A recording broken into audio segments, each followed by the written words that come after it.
Nicholas Trist was a brilliant American diplomat who successfully negotiated the Treaty of Guadalupe-Hidalgo on February 2, 1848, after the 3-year Mexican-American War.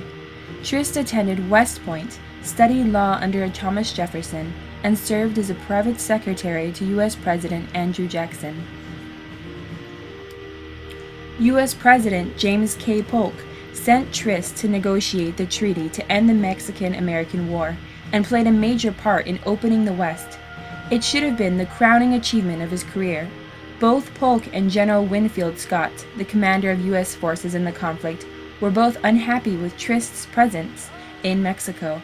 The U.S. Congress also failed to agree on how to resolve the $10 million in war debt that Mexico owed to America after the war. Many in Congress didn't feel the U.S. should acquire any land at all from Mexico, since they felt that the white race shouldn't mix with another race, while others felt that all of Mexico should have been annexed by the U.S.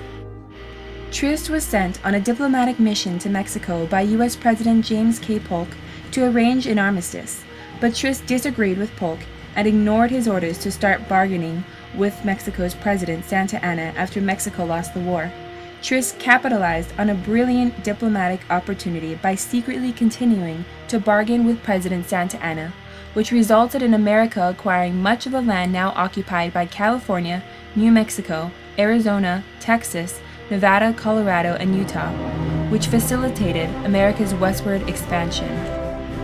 The Treaty of Guadalupe-Hidalgo brought an official end to the 2-year Mexican-American War and was signed on February 2, 1848, at Guadalupe-Hidalgo, a city to which the Mexican government had fled with the advance of U.S. forces. Nicholas Trist negotiated with a special commission representing the collapsed government, led by Don Bernardo Cudo, Don Miguel Aristitan, and Don Luis Gonzaga Cuevas. The peace talks were negotiated by Nicholas Trist, chief clerk of the State Department, who had accompanied General Winfield Scott as a diplomat and President Polk's representative. Trist and General Scott, after 2 previous unsuccessful attempts to negotiate a treaty with President Santa Anna, determined that the only way to deal with Mexico was as a conquered enemy. President Polk had recalled Trist under the belief that negotiations would be carried out with a Mexican delegation in Washington. In the 6 weeks it took to deliver Polk's message, Trist had received word that the Mexican government had named its special commission to negotiate. Trist determined that Washington did not understand the situation in Mexico and successfully negotiated the peace treaty on his own, in defiance of the president. In a December 4, 1847 letter to his wife, he wrote, "Knowing it to be the very last chance and impressed with the dreadful consequences to our country which cannot fail to attend the loss of that chance, I decided today at noon to attempt to make a treaty. The decision is altogether my own." The events of the following months dramatically prevented Mexicans from pursuing the stubborn, however just, defense of their territory. The Mexican officials finally had to accept a negotiation with Trist that was difficult, painful, and undignified for negotiators on both sides. This is revealed by comments made by Nicholas Trist to his wife regarding the signing of the Treaty of Guadalupe-Hidalgo and the attitude assumed by Mexicans with regard to the U.S. invasion. Just as they were about to sign the treaty, one of the Mexicans, Don Bernardo Cudo, remarked to him, "This must be a proud moment for you, no less proud for you than it is humiliating for us." To this, Mr. Trist replied, "We are making peace. Let that be our only thought." But, said he to us in relating it, "Could those Mexicans have seen into my heart at that moment, they would have known that my feeling of shame as an American was far stronger than theirs could be as Mexicans. For though it would not have done for me to say so there, that was a thing for every right-minded American to be ashamed of, and I was ashamed of it, most cordially and intensely ashamed of it." The purpose of the Manifest Destiny was the driving force behind the rapid expansion of America into the West from the East in the 1840s, and it was heavily promoted in newspapers, posters, and through other mediums. While Manifest Destiny was not itself an official government policy, It led to the passage of legislation such as the Homestead Act, which encouraged westward colonization and territorial acquisition. It also played an important role in American thought. Many felt it was America's manifest destiny to overspread the continent, and that through expansion, the United States would become a recognized political and social superpower.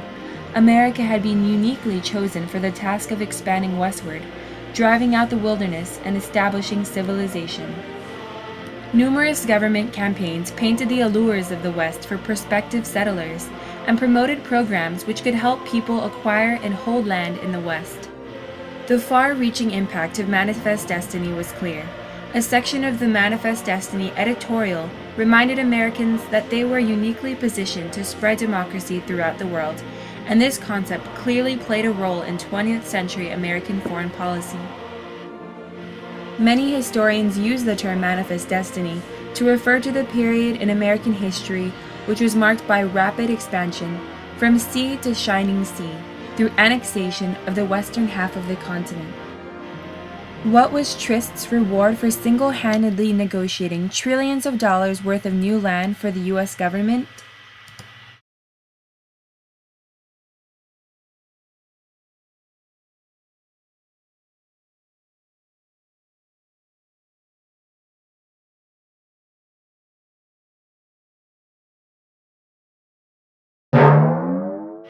Upon return to Washington, Trist was immediately fired for his insubordination, and his expenses for a 2-year period were not immediately repaid, which caused him to live in poverty almost until the end of his life.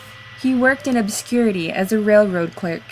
Anyone wishing to contemplate the part chance plays in human destiny might give some thought to the career. His act of rare courage and principle for a cause he believed to be right cost him the support of the president and brought him dismissal, disgrace, poverty, and the total disregard of posterity.